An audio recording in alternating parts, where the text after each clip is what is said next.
안녕하세요, 박미수 원장입니다. 항상 구독해 주시고 좋아요를 눌러 주셔서 진심으로 감사드립니다.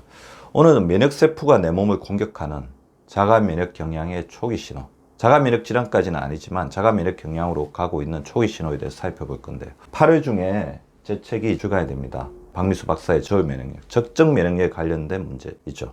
그리고 요즘처럼 이제 면역력에 대한 관심이 많은 시대에 여러분들에게 이제 도움이 될 거라고 생각이 됩니다. 많이 사랑해 주시기 바랍니다. 과연 면역력이란 무엇인가에 대해서 저 책을 쓰게 됐는데요. 너무 지나치지도 않고 낮지도 않은 적절한 면역력이 가장 중요합니다. 흔히 우리는 면역력이 높으면 좋다고 하는데 너무 높은 면역력은 문제를 일으킬 수가 있습니다. 특히 지금 같은 오염의 시대, 환경 오염이 굉장히 심각하죠. 그리고 우리를 괴롭히는 바이러스 세균들이 너무 많습니다. 이런 오염의 시대는 면역력 과잉과 혼란을 부르는 만성염증의 시대입니다. 근데 우리가 면역력을 잘 관리하지 않고 면역력을 낭비해버리면, 면역력을 많이 쓰게 해버리면 결국에는 면역력 결핍을 부르게 됩니다. 따라서 면역력이 너무 지나치지도 않고 낮지도 않은 적정 면역력이 필수입니다. 그러려면 자가면역, 자기 세포가 자기 면역 세포로부터 공격당하는 불행한 사태가 있어서는 안 되겠죠. 그것 자체가 면역력 낭비를 부르는 거죠. 다음 증상이 반복적으로 상당 기간 나타나면 자가 면역 경향, 자기 면역 세포가 자기 몸을 공격하는 그런 경향이 있다고 볼 수 있고, 이것 자체가 나중에 자가 면역 질환 그리고 만성염증의 시발점이 될 수가 있습니다. 자가 면역 경향의 4대 초기 경향을 제가 잘 살펴봤더니 피부의 발진, 구진, 가려움증, 피부에 먼저 나타납니다. 피부는 혈관의 집접체죠. 피부를 보면 그 사람의 안쪽 건강을 볼 수 있다고 하잖아요. 그리고 충분한 수면 후에도 멍한 상태, 우리 몸이 24시간 면역세포가 끊임없이 자기 몸을 공격하고 있고 긴장하고 있기 때문에 항상 멍한 상태, 에너지에 집중할 수가 없죠. 그리고 체중의 변동이 굉장히 심각합니다. 우리 몸의 조절 기능이 떨어지면서 호르몬 기능 또한 문제를 일으키는 거죠. 그래서 체중의 변동이 심각할 수밖에 없고요. 우리 면역력 중에서 공격당했을 때 가장 민감한 부위가 뭐죠? 장내 면역력의 가장 대다수를 차지하고 있는 장이죠.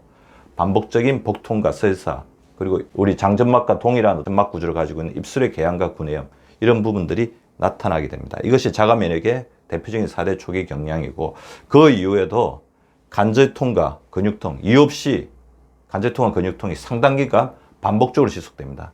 이 부분의 특징은 뭐냐면 돌아다닌다는 거죠. 우리가 태행성 관절염 같은 경우는 오래 써서 그렇거나 부상을 입어서 그런 경우는 한 곳에 자주 나타나는데, 우리가 류마티스 관절염처럼 자가면역 질환의 경우에는 대충 나타나는가, 이쪽 저쪽 이렇게 돌아다니면서 이런 통증들이 나타나게 됩니다. 특히 이제 자기 세포를 자기가 공격했을 때 가장 타격을 받는 게 두피거든요. 두피의 모낭입니다. 탈모와 피부의 하얀 반점, 그 눈, 입의 건조, 그러니까 안구 건조증 같은 경우도 자가면역 질환의 하나의 이제 예로 볼 수가 있습니다. 손발에 먹먹한 느낌, 혈액순환이 안 되거나 신경세포 자체가 염증을 일어나는 거죠. 혈관 자체가 약해지면서 자주 깨지죠. 그러다 보니까 몸에 잦은 멍, 그 혈관에 자질구레한 파괴와 균열로 인해서 몸에 잦은 멍이 생기는 이런 신호들이 나타날 수 있습니다. 제가 말씀드렸던 이 4대 초기 경향과 이런 증상들이 반복적으로 좋아졌다 나빠졌다, 그렇기 때문에 이제 자가 면역이라고 그런 거죠. 계속 그렇다고 하면 뭔가 질병이 있을 수 있다고 봐야 됩니다. 근데 반복적으로 좋아졌다 나빠졌다 하면서 장기간 지속된다면 자가 면역의 이상 반응의 초기 경향을 의심하셔야 됩니다. 7가지 주요한 원인을 생각해 보면, 일단 장누수, 현대인의 장은 굉장히 위험합니다. 해양오염, 토양오염, 대기오염, 해양, 토양, 대기오염의 모든 공격을 받는 게 장이잖아요. 그리고 정제된 여러 가지 음식들이나 우리 몸에 좋지 않은 음식들이 우리 장을 공격합니다. 환경오염이 문제를 일으키죠. 감염, 특히 요즘에 세균이나 바이러스의 호흡기 감염 자체가 자가 면역을 일으키는 촉발점. 왜냐하면 이전에 보지 못했던 새로운 바이러스나 세균이 들어오게 되면 우리 몸의 면역세포가 무차별적으로 분비되면서 우리 몸까지 같이 공격하게 되는 거죠. 스트레스가 많으면 자가면역 경향이 굉장히 강해집니다. 수면 부족, 운동 부족은 우리 몸의 순환 시스템, 방어 시스템이 망가지면서 면역세포로부터 우리를 지키지 못하죠.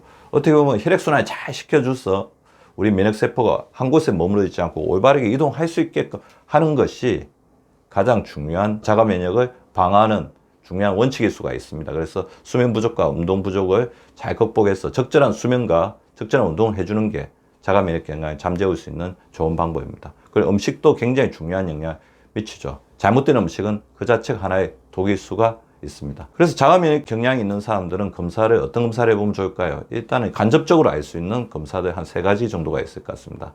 혈액검사에서 혈액 염증 수치, ESR, 백혈 분액에서 림프구 림프구 자체는 면역세포를 기억하는 B림프구가 있습니다. 이 림프구가 필요 이상으로 높게 올라가 있다면 적정 범위에 있지 않고 그 자체가 우리 면역세포가 각성된 상태이기 때문에 자가 면역의 경향을 나타낼 소지도 있습니다. 활성산소 검사, 우리 몸과 마음이 스트레스를 받으면 이것 자체가 자가 면역 경향을 일으키겠죠. 산화 스트레스가 높고 항산화 능력이 떨어져 있습니다.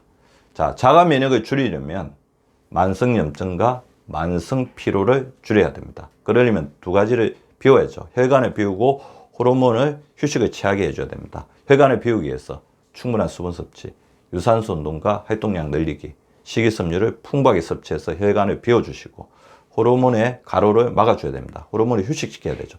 충분한 수면, 밤에는 야식을 가급적 하지 않고 휴식 시간을 조금 더 늘리고 그 다음에 근육운동을 통해서 호르몬의 휴식처를 만들어주는 게 중요합니다. 낮, 밤, 생체 리듬을 잘 조절해서 호르몬에게 균형을 줘야 되죠.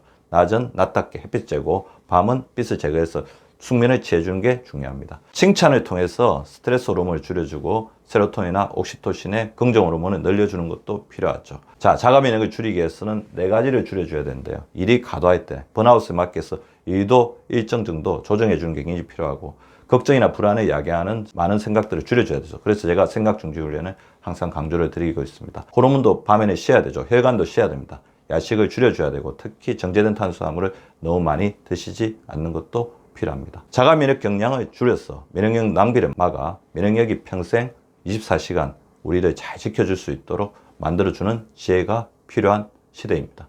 구독과 좋아요는 박미수 박사 TV를 지속시키는 생명력입니다. 많이 구독해 주시고 좋아요를 눌러 주시기 바랍니다. 항상 감사드립니다.